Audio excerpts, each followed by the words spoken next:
ಇನ್ನು BY ವಿಜಯೇಂದ್ರ ಹಾಗೂ R Ashok ಅವರ ಬಗ್ಗೆ ಪ್ರಿಯಾಂಕ್ ಖರ್ಗೆ ಅವರು ಲೇವಡಿ ಮಾಡಿದ್ದಾರೆ.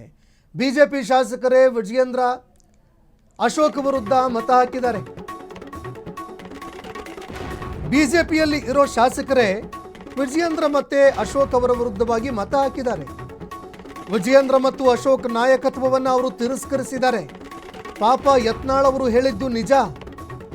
ಗೃಹ ಸಚಿವರು ಈ ಬಗ್ಗೆ ಲೇವಡಿ ಮಾಡಿದ್ದಾರೆ. ಈಗ ಯತ್ನಾಳ್ ವೋಟ್ ಹಾಕದಿದ್ರೆ ಇನ್ನೊಂದು ಕಡಿಮೆ ಆಗ್ತಾ ಇತ್ತು. ಶಾಸಕ ಯತ್ನಾಳ್ಗೆ ಬಿಜೆಪಿಯವರು ಧನ್ಯವಾದ ತಿಳಿಸಬೇಕು. ವಿಜಯೇಂದ್ರ ಅವರೇ ದಯವಿಟ್ಟು ದೆಹಲಿಗೆ ಹೋಗಬೇಡಿ.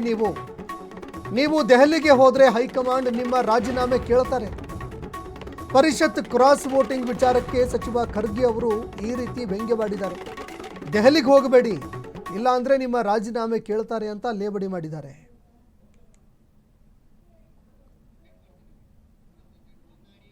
ಫಸ್ಟ್ ಆಫ್ ಆಲ್ ಬಿಜೆಪಿಯವರು they should address the problem ಏನಿದೆ ವಿಜಯೇಂದ್ರ ಆ್ಯಂಡ್ ಅಶೋಕ್ ಅವ್ರ ನಾಯಕತ್ವದಲ್ಲಿ. ವಿಜಯೇಂದ್ರ ಅವರು ಮತ್ತು ಅಶೋಕ್ ಅವರಿಗೆ ಇಷ್ಟ ಇಲ್ಲ ಅಂದ್ಬಿಟ್ಟೆ ತಾನೇ ತಿರಸ್ಕಾರ.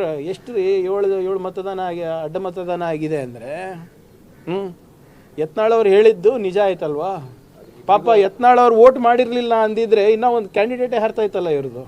ಯತ್ನಾಳ್ ಅವರಿಗೆ ಬಿಜೆಪಿಯವರು ಧನ್ಯವಾದ ತಿಳಿಸ್ಬೇಕು. ಇಲ್ಲದ್ರೆ ಒಂದು ಕ್ಯಾಂಡಿಡೇಟ್ ಇರ್ತಾ ಇರಲಿಲ್ಲ, 5 ಕ್ಯಾಂಡಿಡೇಟ್ ನಮ್ಮದು, 1 ಕ್ಯಾಂಡಿಡೇಟ್ ಬಿಜೆಪಿದು ಆಗ್ತಾ ಇತ್ತು. ಫಸ್ಟ್ ಆಫ್ ಆಲ್ ಬಿಜೆಪಿಯವರು ದೇ ಶುಡ್. ಇನ್ನು ಪ್ರಿಯಾಂಕ್ ಖರ್ಗೆ ಅವರ ಮಾತುಗಳನ್ನು ಕೇಳಿಸ್ಕೊಳ್ತಾ ಇದ್ರಿ ನೋಡಿ.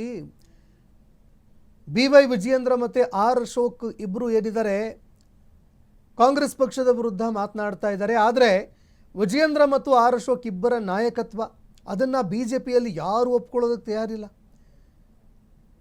ಅವರ ನಾಯಕತ್ವವನ್ನು ಒಪ್ಕೊಳ್ತಾ ಇಲ್ಲ.